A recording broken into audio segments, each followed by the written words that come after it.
They told us good sex was about stamina or technique or youth. But what if the real secret was how you talk? At 70, passion doesn't disappear, it changes its language. It becomes slower, more intentional, and far more emotional. Most couples never realize that the words they whisper or the silences they hold can make the body come alive in ways touch alone never could. When was the last time you asked what truly sends shivers down their spine, or said out loud what you crave without shame or second guessing? Because here's the truth. The real spark after 70 isn't about how often you touch. It's how deeply you communicate desire. And maybe, just maybe, the most thrilling thing you could say at 70 isn't "I love you," but "tell me what you want more of."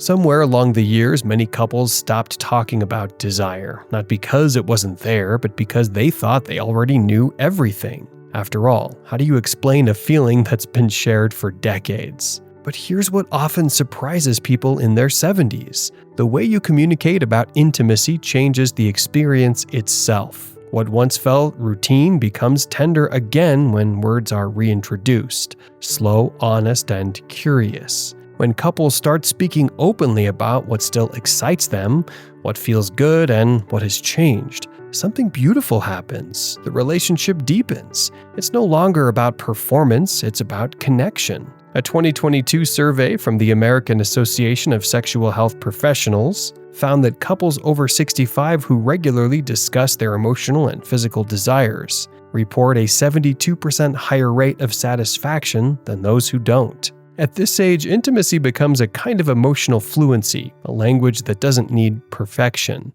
only presence.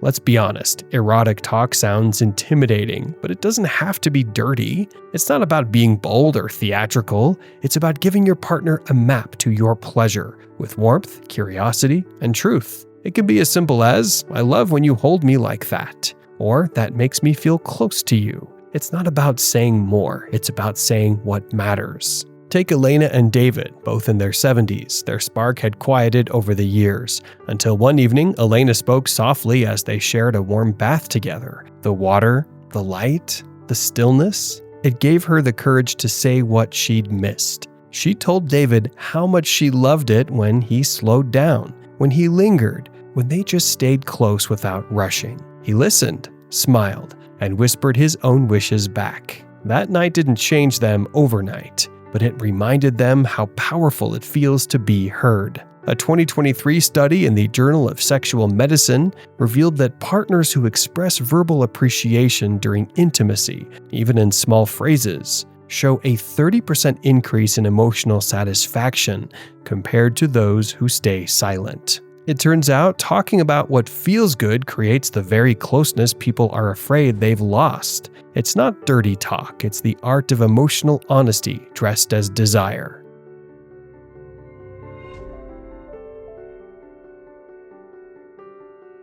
Feedback isn't criticism, it's care. So many couples avoid it, afraid to hurt feelings.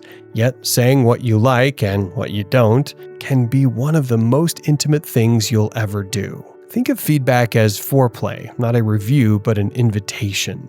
Try gentle curiosity. "I love when you do that. Could we stay there longer?" Or, "What if we tried that again, slower?" The tone matters more than the words. Kindness turns correction into connection. And here's where it gets fascinating and a little shocking. According to a 2023 study by psychologist Adam C. Jones, involving 142 long-term couples aged 55 to 80. Those who talked about pleasure directly without filters reported over 50% higher levels of arousal and satisfaction. Women in particular described the experience as emotionally electric, saying they felt seen, not just touched. The same study revealed that couples who stayed silent, even those who had physical intimacy weekly, experienced a drop in emotional closeness after 3 months. In other words, not talking about desire quietly kills it. Communication isn't just about solving problems. It's about creating pleasure, sustaining passion, and reminding each other, I still want to know you, even now.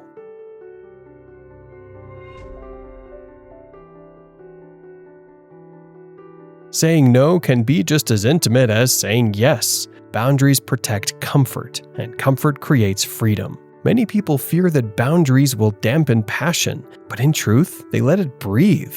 When partners know what feels right, they can explore without fear or hesitation. Try asking, what feels good for you right now? Is there something you'd rather not do tonight? These questions say, I care about your experience as much as mine. Boundaries aren't walls, they're the edges where trust grows. And as many long-term couples learn, when you respect those edges, passion often finds its way back in.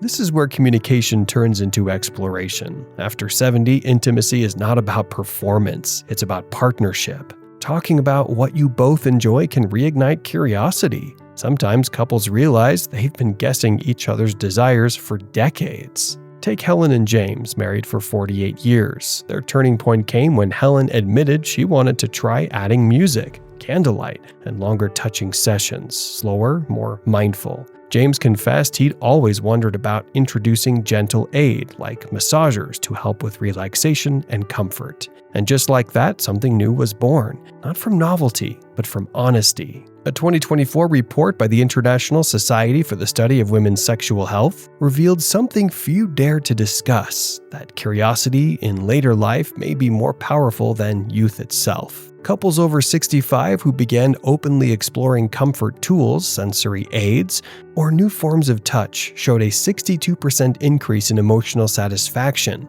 and a lasting glow of post-intimacy happiness. Researchers described the finding as a rediscovery of self through shared adventure. What stood out wasn't the novelty, it was the safety to ask, the freedom to try, and the joy of feeling pleasure without apology. In other words, it isn't about chasing something new. It's about reclaiming what always lived beneath the surface. These conversations don't just spice things up, they rebuild connection, respect, and safety. When you ask, what would make this more enjoyable for both of us? You're not being selfish, you're being courageous.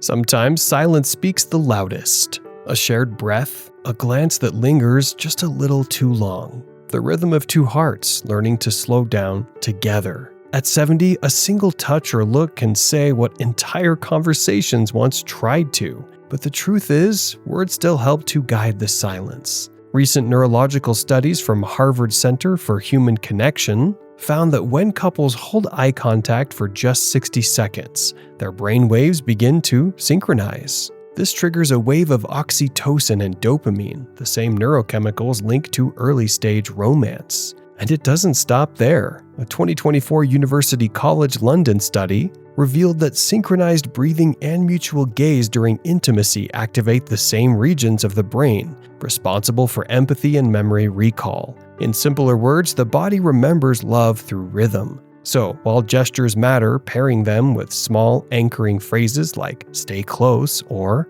"I love this moment" allows the mind to merge with the body's message. Because true connection isn't only physical, it's two nervous systems learning to hum the same tune again.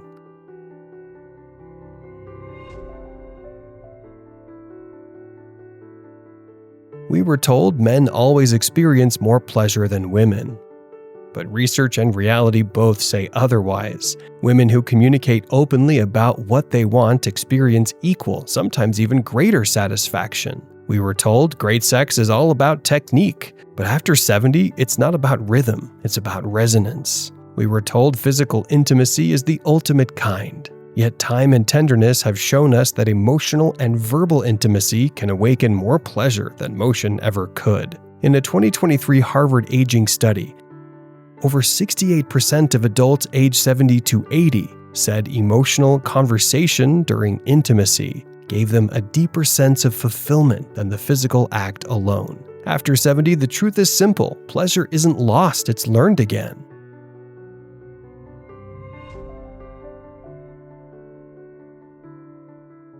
Real connection doesn't just happen in the bedroom, it grows in daily words and gestures. Try small rituals, a morning compliment, a shared cup of tea where you talk about one thing you love about each other, asking, "What did you enjoy most about our evening?" even days later. These moments keep the flame alive in the mind, which is where intimacy truly begins. Neuroscientists have discovered that verbal affection triggers the same pleasure centers in the brain as physical touch.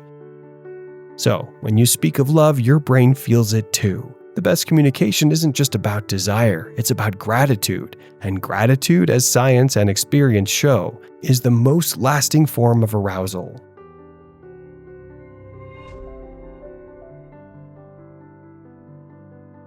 At 70, the greatest pleasure isn't found in youth, it's found in understanding. It's found in the laughter between the sheets, the trust in your partner's eyes, the courage to speak your truth aloud. Because great intimacy isn't about age, it's about awareness. It's knowing that pleasure doesn't fade, it deepens through conversation, tenderness, and emotional safety. So tonight, maybe skip the idea of perfection. Instead, lean in and ask softly, "Tell me what you want more of," because the kind of talk that improves pleasure is the kind that keeps love alive. That's all for now. Thanks for watching. We would like your thoughts in the comments below. What did you discover about sexual communication and satisfaction? We're excited to know. Till then, tune in for another video coming soon.